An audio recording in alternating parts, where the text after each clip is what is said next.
Hello, everybody. Hello, hello. It's me, Shannon LaBruyere. I am live and loving it tonight. Welcome to Sunday Night Live. Thrive in Change is our motto, and I am here to equip you to be able to thrive in the change you want, the stuff you planned for and you expected and you couldn't wait for it to happen, even though it might be surprising. And also the change that we don't want, that we didn't invite, that kind of took us by surprise. I'm here to tell you we can thrive, not just make it, not just get by. We can thrive in the midst of all kinds of change if we come at it with a mindset that is based in principles that work. And that's what we talk about here. So welcome. Say hi. I'd love to. Oh, I already see a comment there. And hi, Mary. I'm glad you're here. So glad you jumped on. Anybody else who's jumping in, say hi. Let us know you're here. If you're new, let us know where you're from. We have a lot of people who watch here in Michigan, and then we've got some out in Florida. We've got some in the Barbados. We've got them all over the nation, all over the world. It's pretty cool. So let us know if you're jumping in. Hi, Tammy. I'm glad you're here. Thanks for being here. Welcome, welcome, welcome. I am super excited to talk tonight about something that is near and dear to my heart because I have been a recipient of generosity from the time I can remember. I mean, as long as I've been alive and have a memory of things happening to me, I can remember people being generous to me, which is in and of itself just a remarkable gift. And I'm so grateful that that's my overwhelming feeling is that people have been over the course of my life generous to me.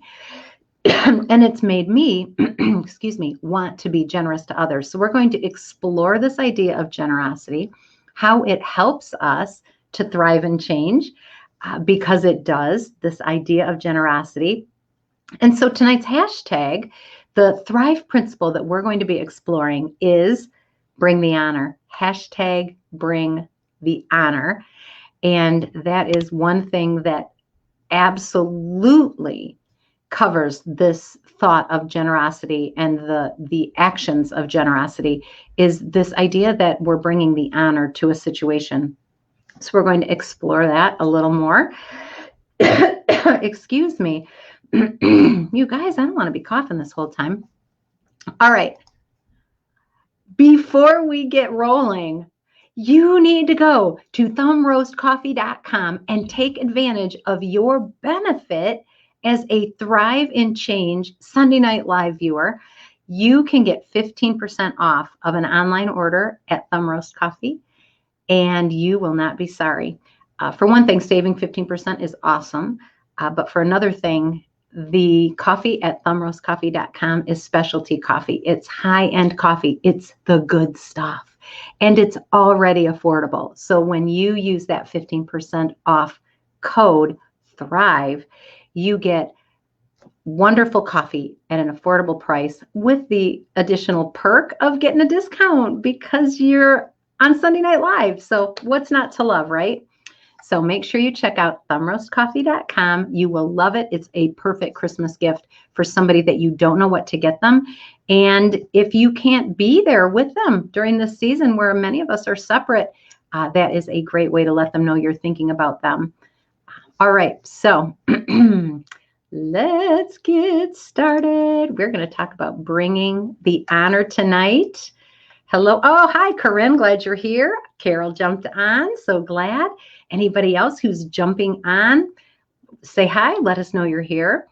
I'm going to start with a question, and there are no wrong answers. All right. So this isn't a quiz. It's not a pop quiz. How do you define, just in a nutshell, generosity? What does generosity mean to you when I say that word?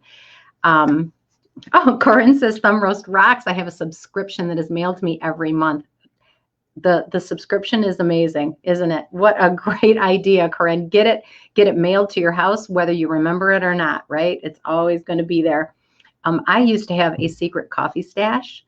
I don't know if any of you do. And it was like old coffee, bad coffee. I hate to throw anything away. So when I would run out of my Sanilac Sunrise from Thumb Roast Coffee, I would go foraging in the back of my cabinet and pull out just what ended up tasting like dishwater. It was so bad. And I really do need to consider that subscription because Thumb Roast is not a quick drive for me. Even though we're both in Michigan, it's still a little over an hour away. So I need to look into the subscription. All right, so back to this idea of generosity. How do you define generosity? And while you're typing that in the comments, for those of you who are willing to share, I'm going to share with you what I think of it. When I think of generosity, I think of giving something of value to others, giving good things to other people freely and abundantly, without reservation. Generosity to me isn't just the action of giving something. There's a feeling that goes along with it that's important to me as part of my definition. So I wonder about you. How do you define generosity? When you think, oh man, that person was really generous, what are you picturing? A lot of times we picture resources. We picture being generous as being linked to resources.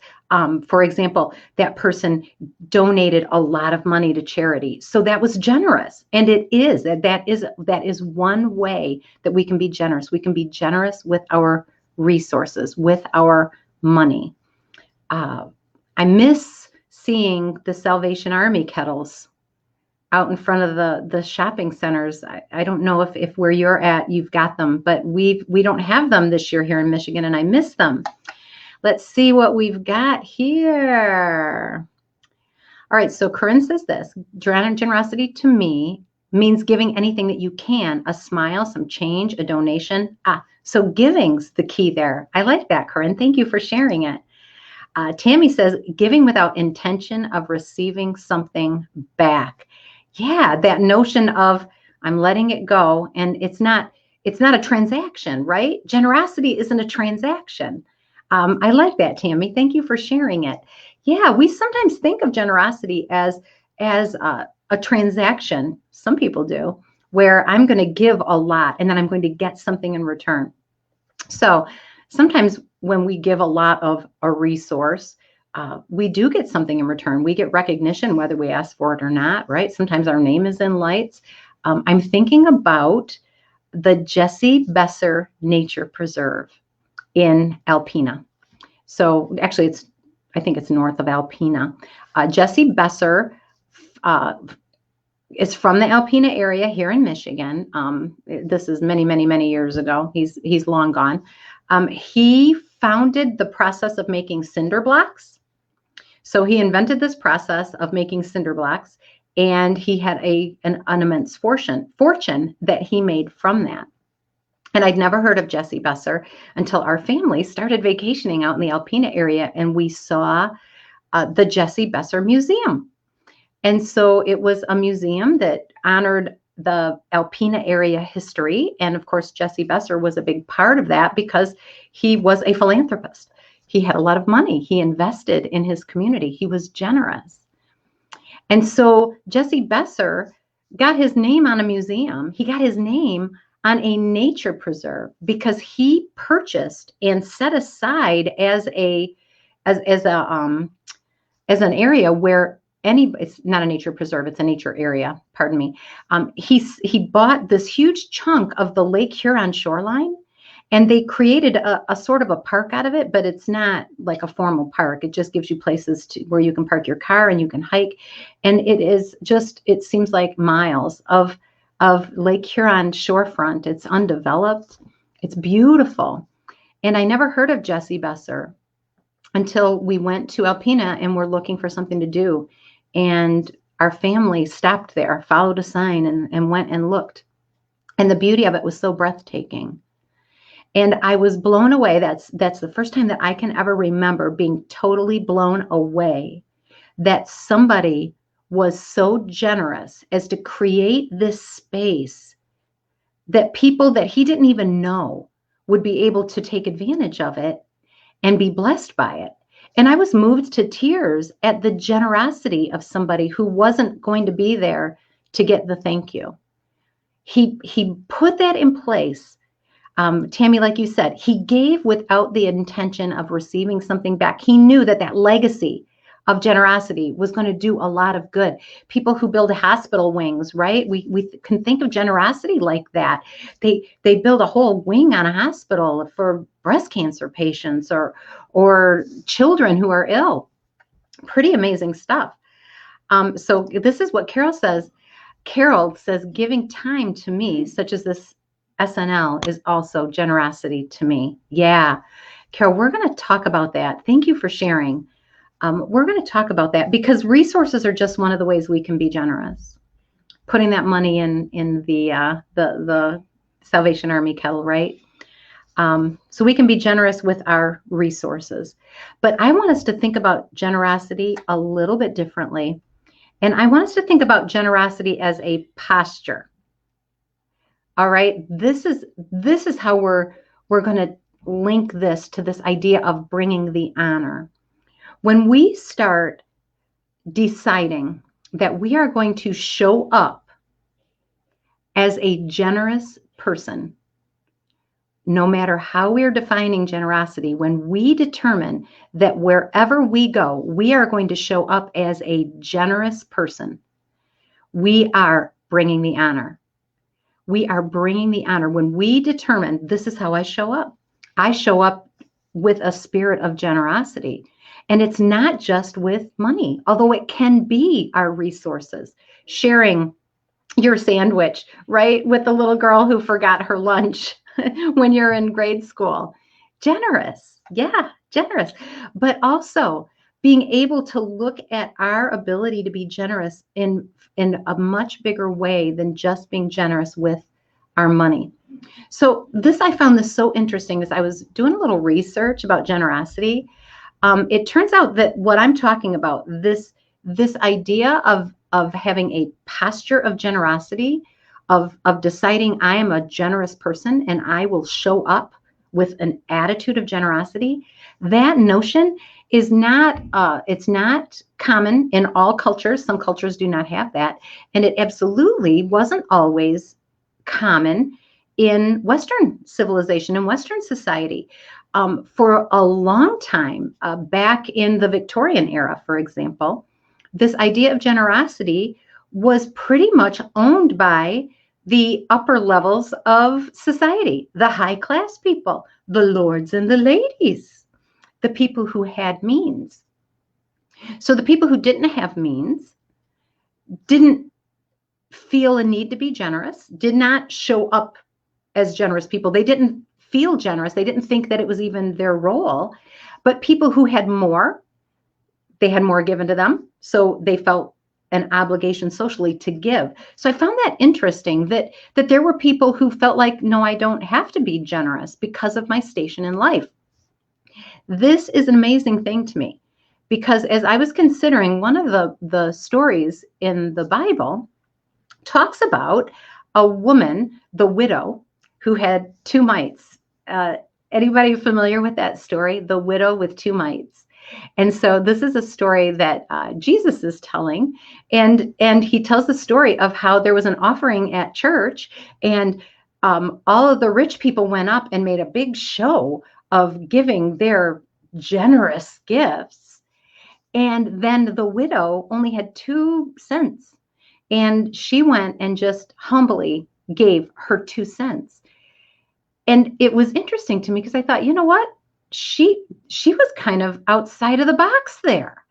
Yeah, some of you, I see the thumbs up, right? And the hearts. She was not necessarily in the cultural norm when she gave generously. But we get to choose if we want to show up as a generous person. And there are benefits to showing up as a generous person, to having a posture of generosity. And it doesn't just apply to our resources, although I'll share. I'm not proud of this story. I am not proud of this story, but I will share it with you because I am better now. So I'm glad that I've improved. But many years ago, when I worked at the Postal Service was considered a very good job, and it was, and I appreciated it. It wasn't like we were rich, but I had a steady income that wasn't going anywhere with good, solid benefits. And I was grateful for that. And I and my husband were very intentional in our giving. And so we were intentional about our charitable giving. And so we knew where we donated our money. And we had that all taken care of. We wanted to have a posture of generosity in our family.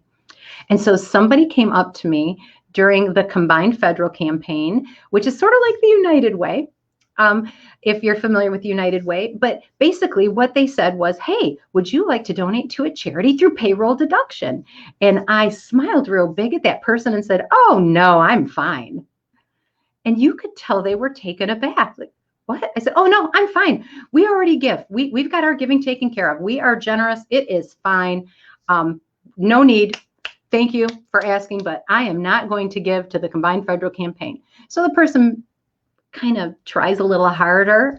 For those of you who have ever asked for donations in a United Way campaign, you're feeling it right now. You know what I'm talking about. And this person kind of leans in and goes, well, you could give as little as $2 a pay period. I got paid every 2 weeks. You could give as little as $1 a week, and we would just take that right out of your paycheck, and it would go to the charity of your choice. And I'm like, hey, no, I am fine. I am plenty generous. I wasn't bringing much honor. I wasn't. I look back on that now and I think, oh God, what was I thinking? But never mind that. I got some sense knocked into me a couple of days later. I was at the gas station getting my daily big gulp, my giant 32-ounce Diet Coke from the local gas station that I drank on my long commute every day, and it cost me $1 every day. I spent $5 a week. Well, actually, every day I spent $1. If it wasn't a work day, I was driving through McDonald's and getting a large pop, or I was running into the local 7-Eleven. And so as I'm filling up that pot, just minding my own business, not my pot, my cup, filling it up, minding my own business, not thinking a bit about the Combined Federal Campaign and generosity and what it means, God spoke to me. And he didn't, wasn't a loud voice. Nobody else heard it, but boy, I knew it. And this is what he said. He said, Shannon, you drink $365 of pop a year, and you can't give $1 a week to a charity? Oh my gosh. I was stopped in my tracks. Yeah. I can spend $1 a day getting a pop that's not even good for me. We all know this. It's my only vice, you guys. One of these days I'll stop, but for now I'm enjoying it. But $1 a day. And I felt totally justified telling somebody that I was generous enough. Well, you can guess what happened when God taps you on the shoulder like that and says, just making an observation here, Shannon, but you ain't nearly as generous as you think you are. It was humbling. And I went and started giving to the Combined Federal Campaign. Best decision I ever made. One of the best decisions I ever made in my career in the Postal Service. It was a wonderful, wonderful way to be generous. But it taught me I needed to have a posture of generosity. Generosity doesn't have to be a one-time thing. I'm generous at Christmas. How many of us are generous at Christmas? You adopt a family, right? Yes, you adopt the family. You drop the money in the kettle. You write an extra check. You look for the need during the month of December. Starting around Thanksgiving, we do. It becomes apparent, and there's nothing wrong with that. But I want you to know that to really, truly thrive in life, when you make the shift from being generous as an action to being generous as a posture, you invite so much generosity into your own life.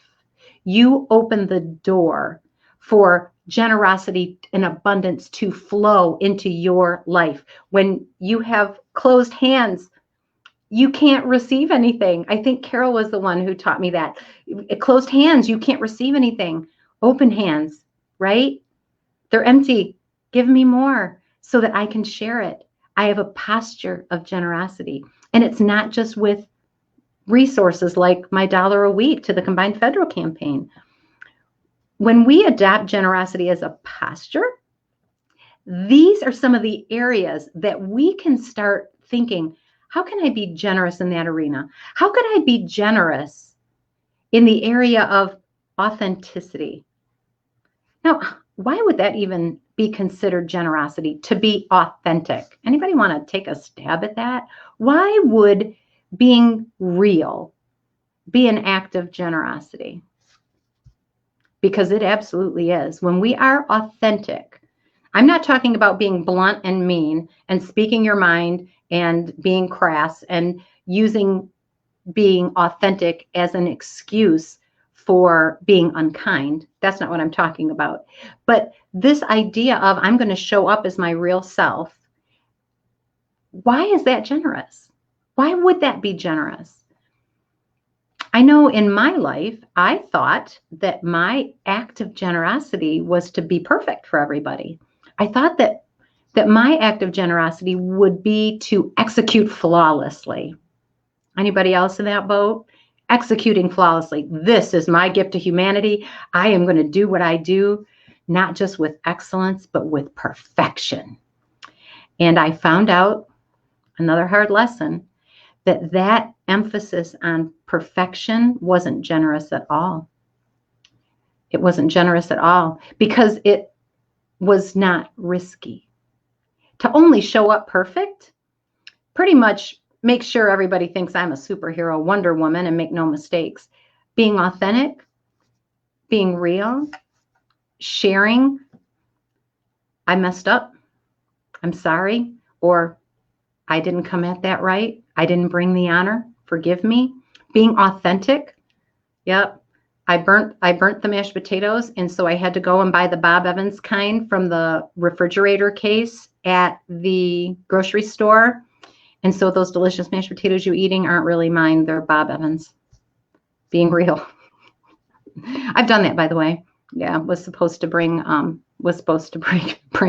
food and ruined it. So I just stopped at the deli, loaded up with potato salad, threw a few hard-boiled eggs on the top, then showed up. And it turned out that people loved that potato salad more because I had a small failure and a bump in the road and found a way to make it fun and showed up anyway and real. They enjoyed that more than they would have if I had made beautiful homemade potato salad flawlessly. Because don't we all know we're not always filling it out. We're not always filling in every blank perfectly, are we?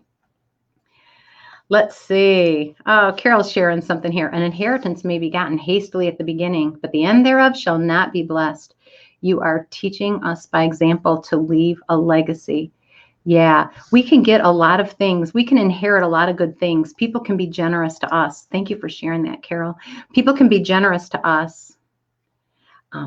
But if we aren't intentional about what happens to that, it gets frittered away and it dies. Somebody like Jesse Besser could have spent all of his money at the casinos, but he didn't. He invested so that we could do something. And now I get to inherit really great things because of the legacy he left. Generosity that extends past just what I can do today. Ooh, let's see. Corinne says this: if you are being yourself when being generous, then you're not putting on a front or doing it for glory. Wow. Powerful. Thank you, Corinne. Yeah, when we're being authentic in our generosity, we are actually making sure that we're not doing it for the attention. It helps us. It helps us to be real. I am sharing this because I've struggled in this area. We can be authentic, and that is an act of generosity that when we have that posture, it impacts every area of our life. And by us being authentic, we give other people permission to be real and make mistakes, right? When we make a mistake, we give other people permission to make a mistake. I love this phrase. When we share our successes, we build walls. And when we share our failures, we build bridges. Sharing our failures, being authentic, is an act of generosity. It's part of the posture of being generous. When I show up, I'm going to show up with whatever resources I have. If I have money at my disposal, if I have food, if I have paper, if I can lend you a pen, whatever resources I have that I can share, that I could be generous with, I am willing to do that. I am willing to do that, right? That's saying I have a posture of generosity. I'm bringing the honor. I'm going to be generous with my resources. How about this? I'm going to be generous with my authenticity. I am not going to pretend to be perfect. I can be generous in that posture and say, I'm going to show up in this situation, and my emphasis is not going to be on being perfect. My emphasis is going to be on adding value and serving. How powerful is that? How about this? We can be generous when we seek connection. When we seek connection. Connecting for some of us is not simple.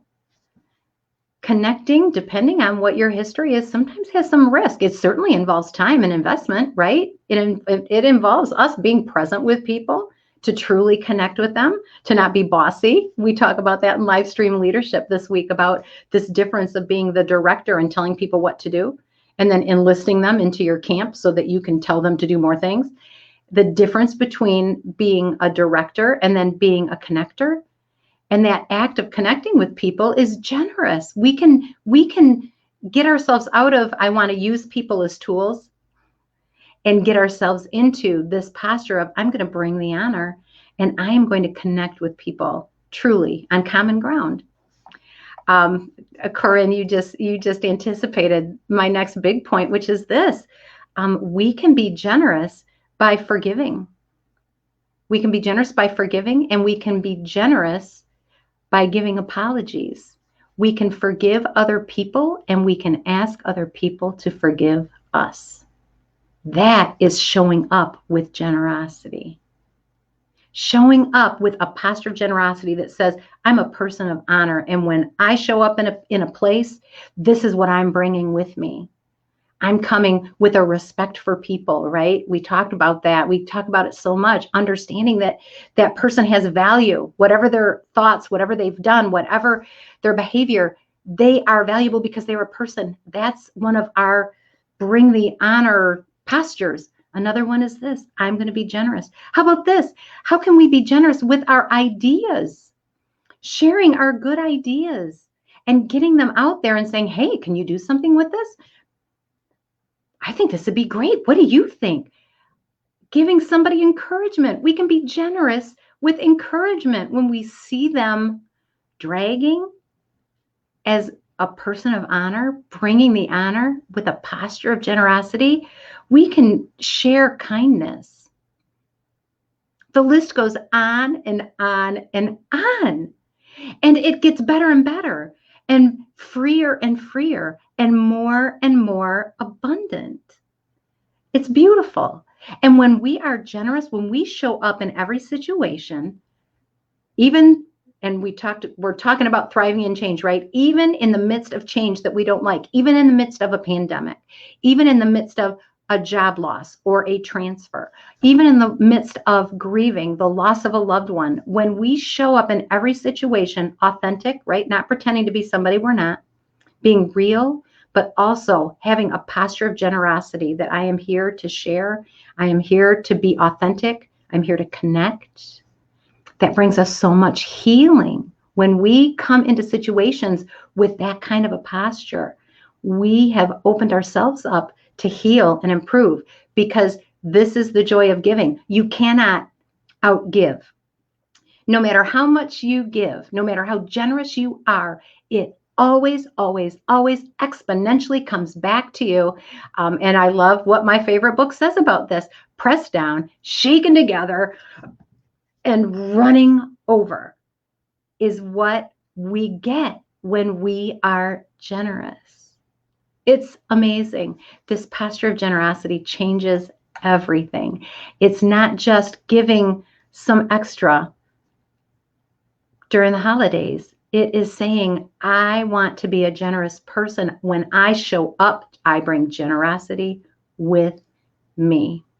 It's amazing. It's amazing what it does. And scientific studies show, without a doubt, that when people are generous, they are happier, they are more content, and they are more open to having more resources come their way. When we hoard things, we're holding on so tight to what we got, we can't get any more.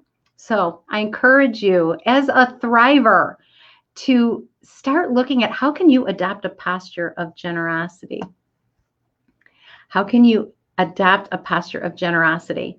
One of the ways that I have adopted a posture of generosity is to commit to faithfully being here on Sunday Night Live every Sunday at 7 p.m. Eastern, and very rarely have I missed. It is my commitment to showing up with a generous posture. And what I have discovered over the last year and a half, 2 years of doing this is that I received so much more than I have shared.